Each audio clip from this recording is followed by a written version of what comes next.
Hello student, welcome back to inter science. तो देखो, आप लोगों ने नमकीन चीजें खाई है। अभी ये जो नमकीन चीजें होती है ना, उसमें टेस्ट देने का काम कौन सा मेन इंग्रेडिएंट होता है? जो हमारा कॉमन सॉल्ट या टेबल सॉल्ट होता है। अभी उसी के बारे में आज के वीडियो में हम पढ़ने वाले हैं।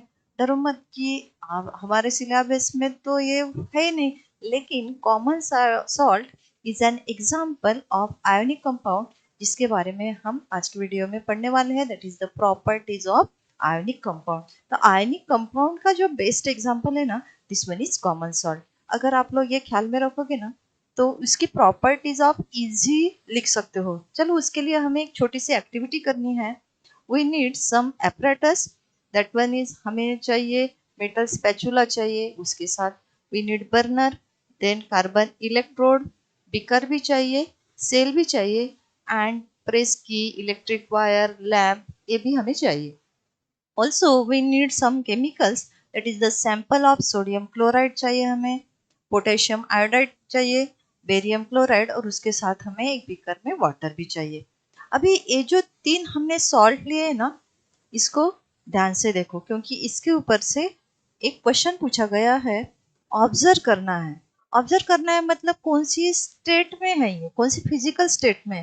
तो देखो, sodium chloride which is in solid state, potassium iodide ये भी सॉलिड स्टेट में था, और जो बेरियम क्लोराइड है ना, ये भी सॉलिड स्टेट में था। मतलब these three salts which are in solid state. उसके बाद हमें क्या करना है प्रोसीजर में? Put sample on a metal spatula and heat it on a flame of burner. इसको हमें क्या करना है? हीट करना है। And repeat using other salt, मतलब हमने जो बाकी के सॉल्ट लिए थे तीनों भी टाइप के, उसको हमें क्या करना है? हीट करना है। और ऑब्जर्व करने के बाद हमें पता चलेगा कि this ionic compound does not melt easily. Easily ये मेल्ट नहीं होते। अब क्यों नहीं होते, इसका रीजन हम आगे देखेंगे। अभी क्या करना है? Assemble the electrolytic cell. अभी इलेक्ट्रोलाइटिक सेल के बारे में आप लोगों ने 8th स्टैंडर्ड में पढ़ा है। What is electrolytic cell? It contain beaker. इसके साथ देखो, एक बीकर होता है एंड उसमें दो इलेक्ट्रोड होते हैं, and this two electrode connect with the positive and negative terminal of this cell. Okay, अभी this one is electrolytic cell.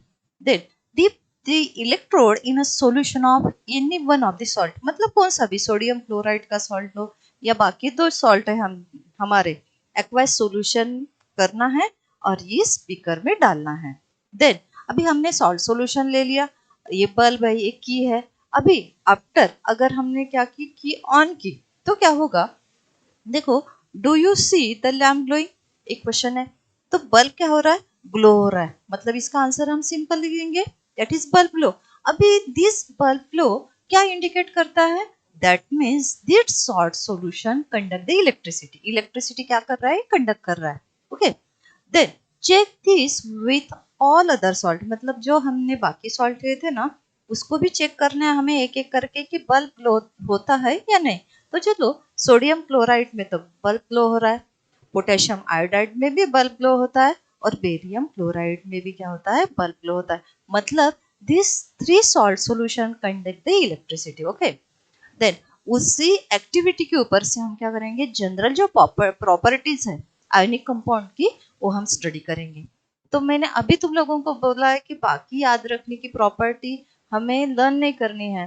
तो अगर हमने sodium chloride that is common salt, अगर हमने ख्याल में रखना, मतलब इसको कैसा दिखता है, कैसा होता है, तो इसी के ऊपर से हम क्या कर सकते हैं? इसकी प्रॉपर्टीज लिख सकते हैं। चलो, पहली जो प्रॉपर्टी है, the attractive force between positive and negative charge ion is strong. मतलब जो पॉजिटिव और निगेटिव चार्जेस होते हैं, फॉर एग्जांपल देखो, जो ब्लू कलर का है वो है सोडियम, और जो ग्रीन कलर का है वो है क्लोरीन। तो इनके बीच में जो अपोजिट चार्जेस है, इनके बीच में जो फोर्स है, electrostatic force of attraction very strong होता है। और इसी वजह से therefore this ionic compound exist in a solid state which is very hard. ये हार्ड भी होते हैं एंड सॉलिड स्टेट में भी होते हैं। उसी के साथ this ionic compound are brittle, मतलब हार्ड तो होते हैं लेकिन ये ब्रिटल भी होते हैं। If we hammer some hard substance on it, it broken into pieces. मतलब अगर हम इसके ऊपर हमने कुछ हार्ड सब्सटेंस हैमर किया, इसके क्या हो जाएंगे, टुकड़े हो जाएंगे, मतलब ये ब्रिटल भी होता है। थर्ड प्रॉपर्टी क्या है, the intermolecular force of attraction is high in ionic compound. मतलब जो इंटरमोलिकुलर फोर्स होता है ना, मॉलिक्यूल के बीच में जो होता है, दो मॉलिक्यूल के बीच, this one is intermolecular force. और इंट्रा मतलब अंदर वाला, ओके। जो इंटरमोलिकुलर फोर्स ऑफ अट्रैक्शन होता है ना आयोनिक कंपाउंड के बीच में, this one is very high. अभी हमें क्या करना है, इसको ब्रेक करना है, दिस फोर्स को या बॉन्ड को।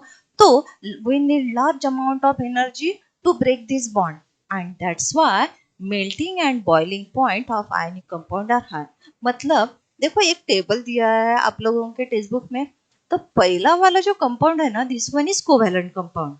जो मेल्टिंग पॉइंट देखो तो इसका तो 0 डिग्री सेल्सियस और बॉइलिंग पॉइंट 100 डिग्री सेल्सियस। लेकिन उसके नीचे जो पूरे जो है ना, this one is ionic compound which are high melting and high boiling point. और इसी के ऊपर से एक क्वेश्चन पूछा जाता है, why melting and boiling point of ionic compound are high. क्यों हाई होता है, because their force of attraction, intermolecular force of attraction is very high, and that's why we need more energy to break this bond। हमें बहुत सारी energy चाहिए उस bond को break करने के लिए, and that's why ionic compound have high melting and boiling point। उसके बाद फोर्थ प्रॉपर्टी क्या है आयोनिक कंपाउंड की, this compound are water soluble.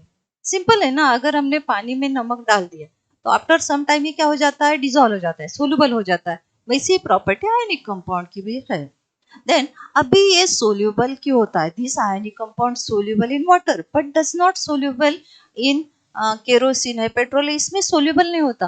फिर वाटर में ये सोल्यूबल क्यों होता है, तो देखो water molecule Orient in a particular manner.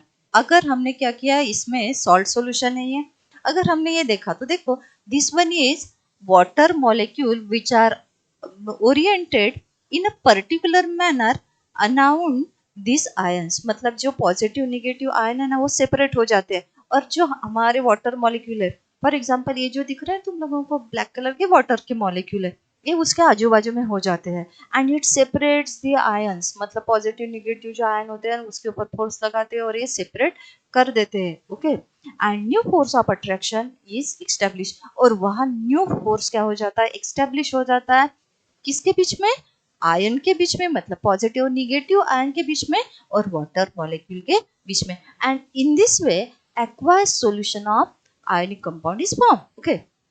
but ionic compound are insoluble in organic solvent। जैसे केरोसिन है, पेट्रोल है, ये इसमें सोल्यूबल इनसोल्यूबल क्यों है, क्योंकि there is no new force is form. मतलब यहाँ न्यू बॉन्ड फॉर्म ही नहीं होता है, ओके, फोर्स वैसे लगता ही नहीं, इसलिए this ionic compound does not soluble in organic solvent, okay.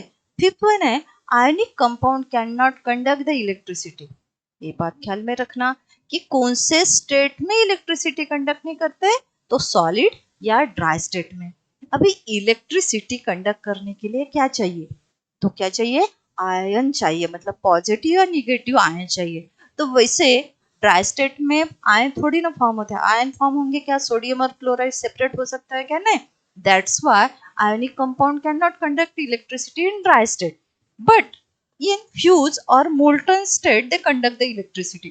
Fuse या मोल्टन स्टेट मतलब जब हीट करेंगे तो जब मेल्ट होगा ना, उसको मोल्टन स्टेट बोला जाता है।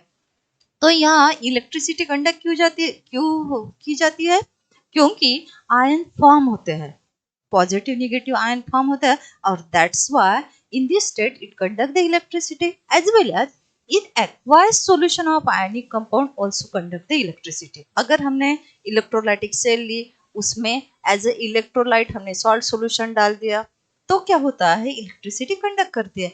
और क्यों कंडक्ट करती है, they contain the dissociated ion. Dissociated मतलब सेपरेट होना, आयन क्या हो जाते हैं या सेपरेट हो जाते हैं, जैसे sodium positive ion, chlorine negative ion. और ये सेपरेट होने के कारण देखो क्या होता है, on passing the current through it, मतलब अगर हमने की ऑन की तो ये जो पॉजिटिव चार्ज है तो निगेटिव इलेक्ट्रोड की तरफ अट्रैक्ट होंगे, और जो निगेटिव चार्ज है वो पॉजिटिव इलेक्ट्रोड की तरफ क्या होते हैं, अट्रैक्ट होते हैं। That means this ion move to oppositely charge electrode. दिख रहा है आप लोगों को, डायग्राम में दिख रहा है।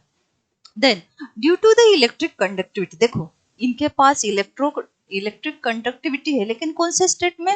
Fuse state, molten state, aqueous condition में, that is dissolve state. These are called as electrolytes. मतलब इलेक्ट्रोलाइटिक सेल में इसका एज अ इलेक्ट्रोलाइट यूज किया जाता है आयनिक कंपाउंड का। Okay, and in next video we will discuss about the metallurgy. अभी ये मेटलर्जी क्या है?